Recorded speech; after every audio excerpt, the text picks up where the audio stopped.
My name is Sarah, a single mother living in a small town in the United States. My simple life revolved around work, a little house, and my daughter Sophie, a 7-year-old girl with eyes as clear as the morning sunlight. But deep inside, I carried wounds that hadn't healed, painful memories that no one could see with the naked eye. The courtroom was happening right before me, but my mind drifted back to the past, the days when Jason, my ex-husband, was once the man I trusted and loved the most, but gradually became the strangest and most dangerous person in my life. I remember our early days, when love was full of hope and optimism. Jason was warm, humorous, and caring. We dreamed of a happy home where the laughter of children would be the main sound. Sophie's birth was like a miracle, bringing joy and new meaning to my life. But over time, everything changed. The pressures of work, unresolved conflicts, and cracks in our relationship caused our love to break. Jason became more short-tempered and withdrawn. Arguments increased, ranging from small things like cleaning the house to bigger issues about the future and finances. I clearly remember a rainy night when Sophie was still little. Jason came home drunk. I tried to stay calm as he started shouting and smashing things. That was the first time I witnessed direct violence, not just words, but slaps and harsh pushes. Sophie screamed in the corner, and I held her tightly, my heart breaking. From then on, days filled with fear began.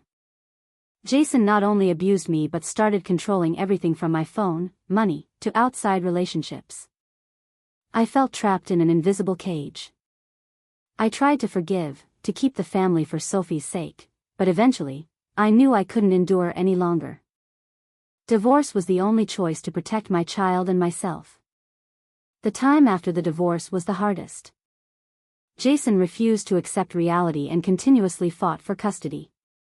Threatening calls, anonymous messages, even sudden appearances made Sophie and me live in anxiety and insecurity. And now, in the courtroom, Jason stood there, cold and confident, denying all accusations. I never laid a hand on her, she's just trying to gain sympathy. There's no proof. My heart felt like it was choking. Those words, those lies reminded me of sleepless nights, silent tears while holding Sophie, wondering if I had enough strength to protect her. When Sophie gently stood up, her small but firm voice called out, "Mom, can you show the judge the video I found on Dad's phone?" The courtroom suddenly fell strangely silent. All eyes turned to the little girl holding the phone. In that moment, my heart seemed to stop beating, a fierce wave of anxiety and hope surged through my chest. I looked at my daughter Sophie, the strong little girl facing the whole world with eyes that showed no fear, only determination and faith. Fear suddenly rose up. Would the video be convincing enough to change the minds of those who doubted my story? Would the pain, the sleepless nights, the times I comforted her after the screams, finally be recognized as truth? My hands trembled as she pressed play. The images came alive on the screen: screams, violent slaps, Sophie crying out in my arms, all vividly detailed like an undeniable nightmare. I saw my own tears reflected in her eyes, a pain both familiar and haunting. The sounds echoed through the courtroom, making the atmosphere heavier than ever. I felt every gaze fixed on us. Some people clenched their lawyers' hands, others were silent, unable to believe what was unfolding. My heart sank when I saw Jason's face suddenly turn pale, his confident gaze replaced by a flicker of panic and despair. The truth was being exposed, and there was no escaping it. A strong wave of emotions surged inside me: relief that my daughter was finally heard, happiness that justice was beginning to have a chance, and a deep pain for all that she had endured.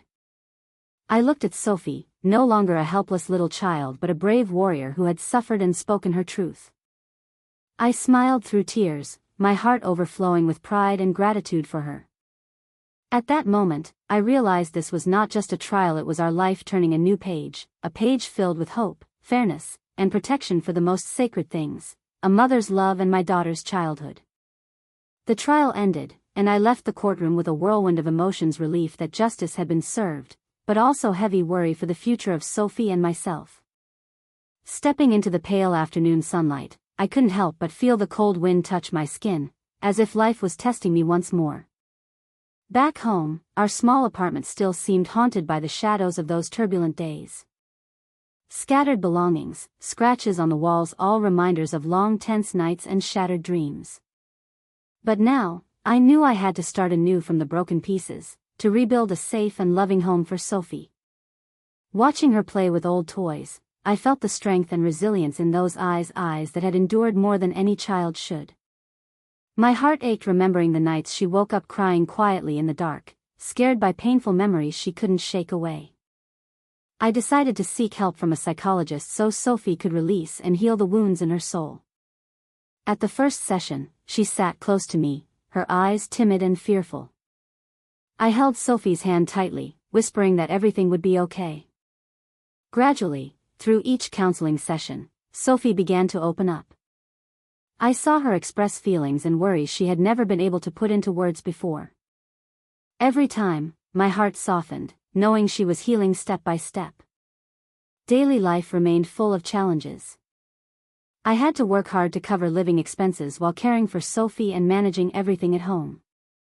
In moments of exhaustion, I wanted to give up, but looking at her, I found strength rising within me. Jason, despite losing the case, still would not relent.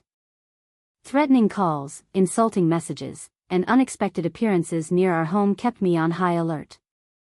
I installed security cameras and changed our daily routines to protect my daughter. One night, after waking from a nightmare, Sophie ran into my room, her voice trembling. "Mom, I'm scared of the dark." I held her tightly, whispering, "I'm always here with you, you're not alone." Those moments made me realize that a mother's love and presence are the strongest medicine for a child and also the greatest motivation for me to keep going. Outside, friends and family provided invaluable emotional support. Though far away, my mother often called to check in, offering advice and encouragement. Close friends frequently visited, helping me through stressful and tiring times. Gradually, Sophie began to reconnect with friends and teachers at school, joining extracurricular activities to forget the pain. I encouraged her to explore new things, to find back the joy and freedom of childhood. I knew the recovery journey was long, but each small step Sophie and I took was proof of the power of a mother's love and resilient spirit.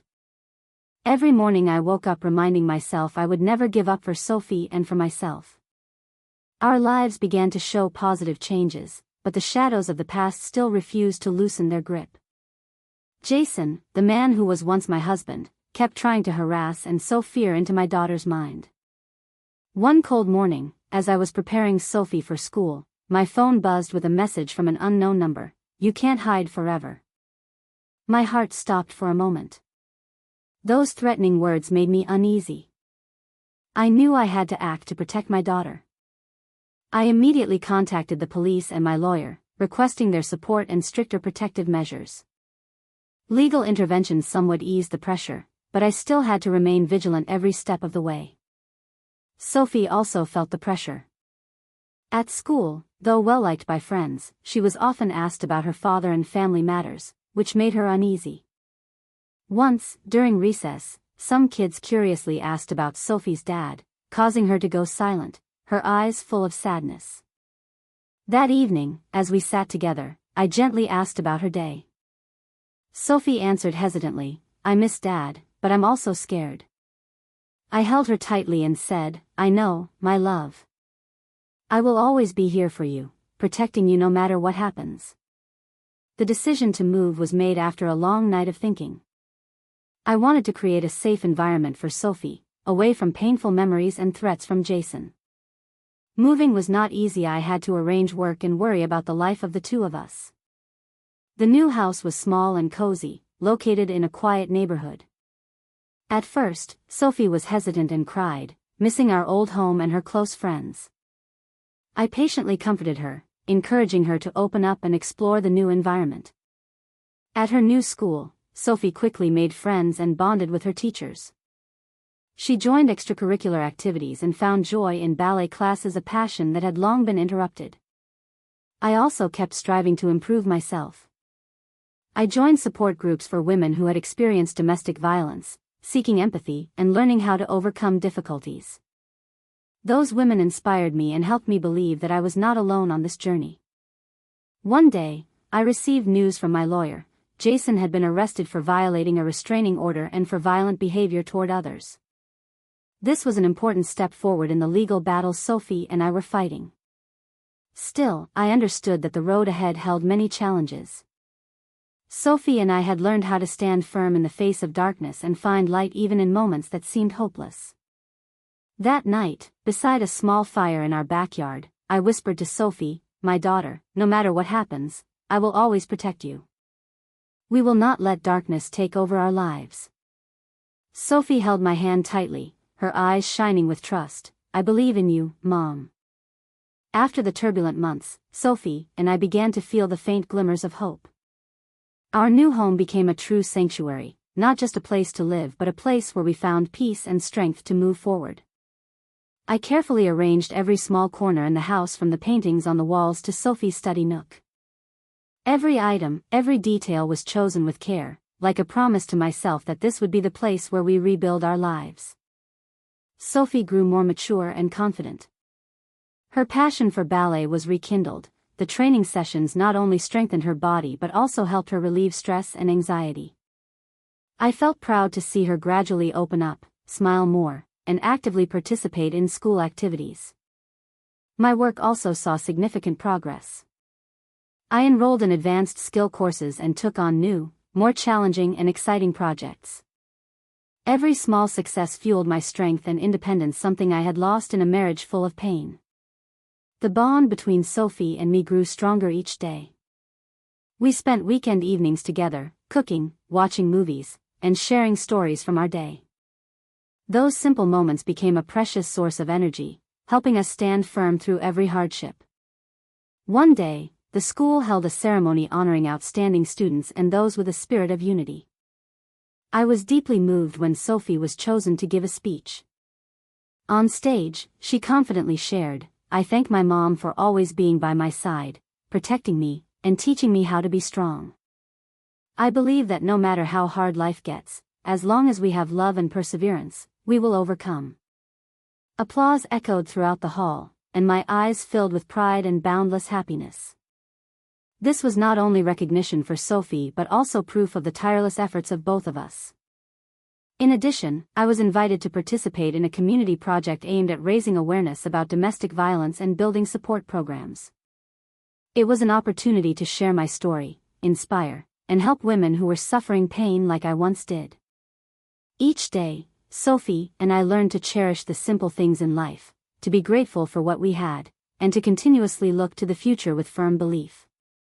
One peaceful evening, sitting by the window gazing at the starry sky, I whispered to Sophie, "My daughter, life is like the stars in the sky. Though there are dark moments, the light always exists and guides us." Sophie looked at me with bright eyes. "I will always remember your words, Mom." And so, within our hearts, hope and love rose once again, ready for the challenges and new opportunities ahead.